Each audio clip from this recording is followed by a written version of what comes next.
રમ્પલસ્ટિલ્ટસ્કિન.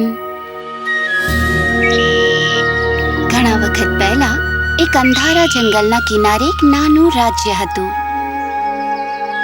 એ જંગલમાં એક રાક્ષસ રહે છે એવી ઘણી વાર્તાઓ કહેવામાં આવતી. તો પણ એ રાજ્યનો યુવાન રાજા ખૂબ સમજદાર હોવાને કારણે લોકો ખુશીથી રહેતા હતા. એ રાજ્યમાં એક ગરીબ મજદૂરીની દીકરી સાથે રહેતો હતો. તે ખૂબ સુંદર અને આકર્ષક હતી. મિલર બહુ વાતોડિયો હતો અને હંમેશા પોતાની વાતોને ખૂબ વધારે ચડાવીને કહેતો.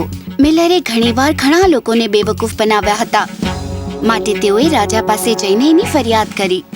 રાજાએ નક્કી કર્યું તેઓ મિલરને પાઠ ભણાવશે, એટલે એમણે મિલરને બોલાવ્યો. રાજા સાહેબ, આભાર તમારો કે તમે મને મળવાનો મોકો આપ્યો. તમે મારા વિશે કાંઈ જ નથી જાણતા, એટલે હું તમને મારા અને મારા દીકરીના વિશે કહેવા માંગુ છું. હા, ચોક્કસ કહો મને. મારી દીકરી આ દુનિયાની સૌથી સુંદર છોકરી છે, અને એના કરતાં પણ વધારે મારી દીકરી ઘાસમાંથી સોનું બનાવી શકે છે.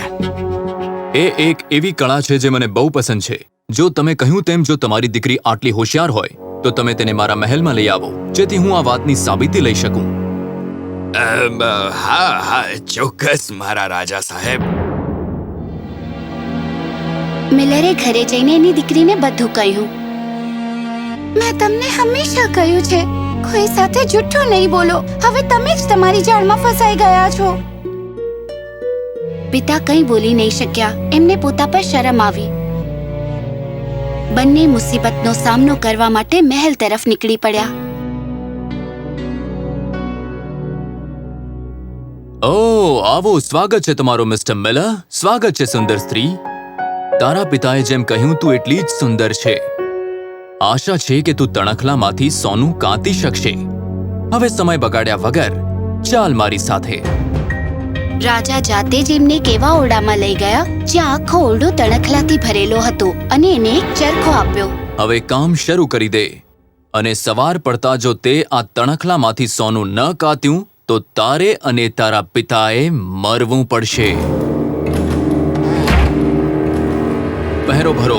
ધ્યાન રાખજો કે એ અહીંથી ભાગી ના શકે. તે ગરીબ મિલરની દીકરીને ખબર ન હતી કે શું કરવું. એ એટલી તણાવમાં આવી ગઈ કે રડવા લાગી. અચાનક એક પ્રકાશ થયો અને એક બિહામણો નાનો માણસ એની સામે આવ્યો. ગુડ ઇવનિંગ મિલરની દીકરી. તું રડે કેમ છે? મારે આ તણખલાઓમાંથી સોનું કાતવાનું છે અને મને ખબર નથી પડતી હું કઈ રીતે કરું. જો હું તારા માટે કાતી દઉં તો તું મને શું આપશે? હું તમને મારો આ હાર આપી શકું છું. તે માણસે હાર લીધો અને ચરખાની બાજુમાં બેસી ગયો અને વર વર વર 3 વાર ફેરવ્યું અને દોરા વીંટવાની ફિરકી ભરાઈ ગઈ. પછી બીજું લીધું અને વર વર વર 3 વાર ફેરવ્યું અને તે આખી ભરાઈ ગઈ.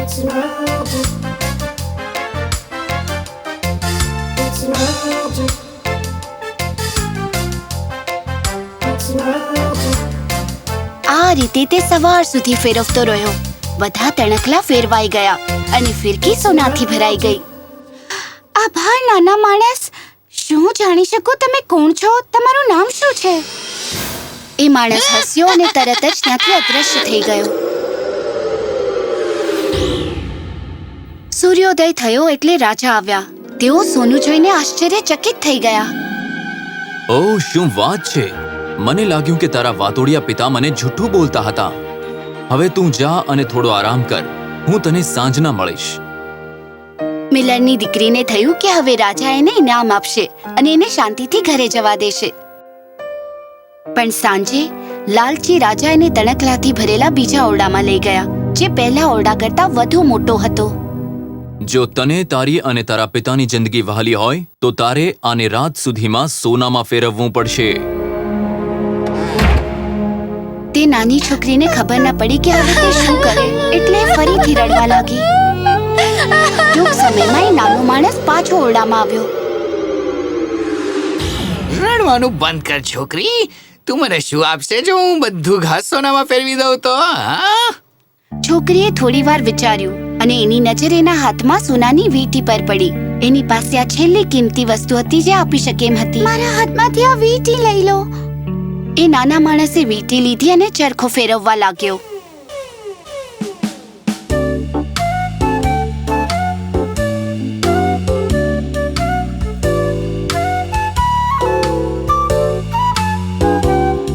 બીજી સવારે બધા તણખલાઓ સોનામાં ફેરવાઈ ગયા હતા.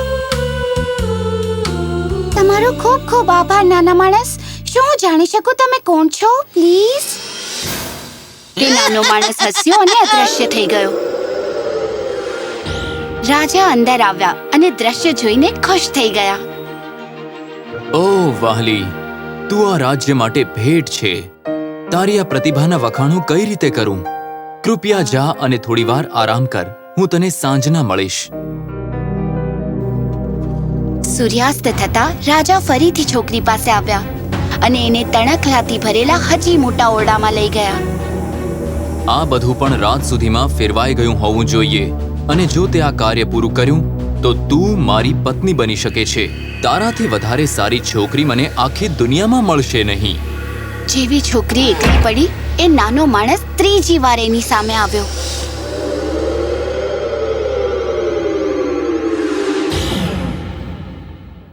તું મને આ વખતે શું આપશે જો હું બધા ઘાસને સોનામાં ફેરવી દઈશ?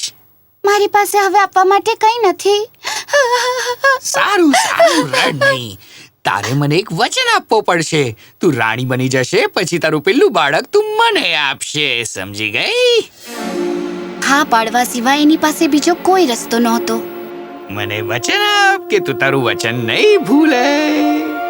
હા, હું વચન આપું છું. એ નાનો માણસ પહેલા કરતા ઝડપથી ચરખો ફેરવવા લાગ્યો. બધા તણખલા સોનામાં ફેરવાઈ ગયા હતા. જેવું એણે રાતના એનું કામ કરી લીધું, તે હસ્યો અને અદ્રશ્ય થઈ ગયો. સવારે રાજા આવ્યા અને તેમણે જોયું કે બધું કામ એમની ઈચ્છા પ્રમાણે પૂરું થઈ ગયું હતું. ઓહ વાહલી, તે તારી જાતને ઘણી સાબિત કરી લીધી. હું તારી સાથે કાલે જ લગ્ન કરીશ. મિલરની દીકરી હવે રાણી બની ગઈ હતી. 1 વર્ષની અંદર એણે એક બાળકને આ દુનિયામાં જન્મ આપ્યો. એ પોતાનું નાના માણસને આપેલું વચન ભૂલી ગઈ. એક દિવસ જ્યારે તે એકલી હતી, અચાનક તે નાનો માણસ એના ઓરડામાં આવ્યો. રાણી સાહેબા, વચન ભૂલી ગયા છો તમે? મને યાદ છે, પણ હું મારા બાળકને ખૂબ પ્રેમ કરું છું. શું તમે મારા ઉપર એક ઉપકાર કરી શકશો? હવે હું રાણી છું. તમે હવે મારા બાળક સિવાય બીજું કંઈ પણ માંગી શકો છો. તમે જે માંગશો એ હું આપીશ. ના, પણ મને કઈ જીવતી વસ્તુ જોઈએ છે. દુનિયાનો કોઈ ખજાનો નથી જોઈતો મને. ઓ નાના માણસ, હું ભીખ માંગુ છું. કૃપા કરીને મારા બાળકને છોડી દો પ્લીઝ. તે નાના માણસને એના પર દયા આવી, એટલે એણે શરત મૂકી કે એને એનું નામ કહે. હું તને 3 દિવસ આપું છું. જો આ 3 દિવસના અંત સુધી તું મારું નામ ન કહી શકી તો તારું આ બાળક મારું થઈ જશે. આભાર નાના માણસ. હું તમારું અસલી નામ શોધી જ લઈશ. ભલે, તો પછી હું કાલે પાછો મળવા આવીશ. રાણી આખી રાત એણે જેટલા નામ સાંભળ્યા હતા એ બધાનો વિચાર કરતી રહી. બીજા દિવસે એણે સંદેશવાહકને આખા રાજ્યમાં દૂર દૂર જેટલા નામો હોય એ શોધવા મોકલ્યો.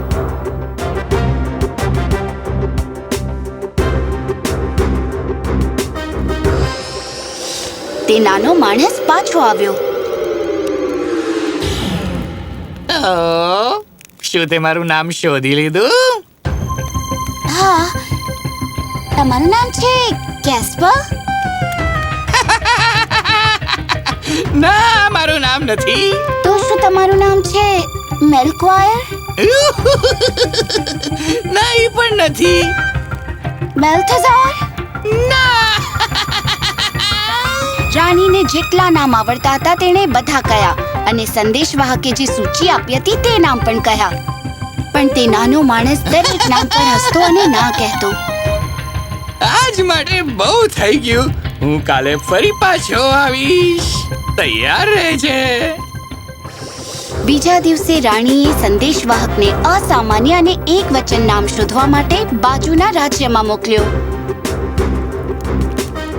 તે નાનો માણસ સાંજે પાછો આવ્યો. રાણી સૂચિ સાથે તૈયાર હતી. કદાચ તમે છો રોસ્ટ રેબ્સ? આ મારું નામ તો છે જ નહીં. શિપ શેન્ક્સ? ના, એ પણ નથી. સ્પિન્ડલ શેન્ક્સ? ના. રાણીએ આખી સૂચિ ફેરવી લીધી, પણ દરેક નામ માટે નાના માણસે ના પાડી. કાલે છેલ્લો દિવસ છે રાણી સાહેબા, અને મને લાગતું નથી તમે તમારું બાળક બચાવી શકશો. રાણી ગભરાઈ ગઈ. પણ ત્રીજા દિવસે એમણે સંદેશવાહક પાસેથી કંઈક અસામાન્ય સાંભળ્યું. હું એક પણ નવું નામ નથી શોધી શક્યો, પણ જ્યારે હું જંગલમાંથી પસાર થતો હતો ત્યારે હું એક ટેકરી પર આવ્યો અને એની બાજુમાં એક નાનું ઘર હતું. તે ઘરની આગળ આગ પ્રગટાવેલી હતી અને એ આગ પાસે એક રમૂજી નાનો માણસ ગોળ ગોળ ફરી નાચતો અને કૂદતો હતો. આજે હું નાચીશ, આજે હું કૂદીશ, કાલે રાણીના બાળકને ઘરે લઈ આવીશ. અને હા, હું ખુશ છું કેમ કે કોઈ નથી જાણતું કે મારું નામ છે રમ્પલ્સટિલ્ટસ્કિન. શું વાત છે! તને અંદાજો નથી મને કેટલી રાહત મળી છે. રાણીએ તરત જ એનો હાર કાઢીને સંદેશવાહકને ભેટ રૂપે આપ્યો. થોડી વાર પછી તે નાનો માણસ પાછો આવ્યો. તો રાણી, મારું નામ શું છે? હા? શું તમારું નામ જેક છે?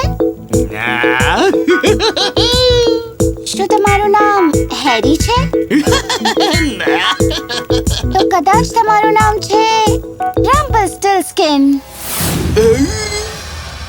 રાક્ષસે તને કહ્યું, રાક્ષસે તને કહ્યું ને. એણે ગુસ્સામાં પોતાનો જમણો પગ એટલો જોરથી માર્યો કે તે ઘૂંટણ સુધી જમીનમાં ચાલ્યો ગયો. પછી એણે ગુસ્સામાં પોતાના ડાબા પગ પર બંને હાથેથી એટલા જોરથી માર્યું કે એના બે ભાગ પડી ગયા અને રમ્પલ્સટિલ્ટસ્કિન ત્યાં ને ત્યાં મરી ગયો. અને પછી રાણી એમના રાજા અને બાળક સાથે સુખેથી રહ્યા.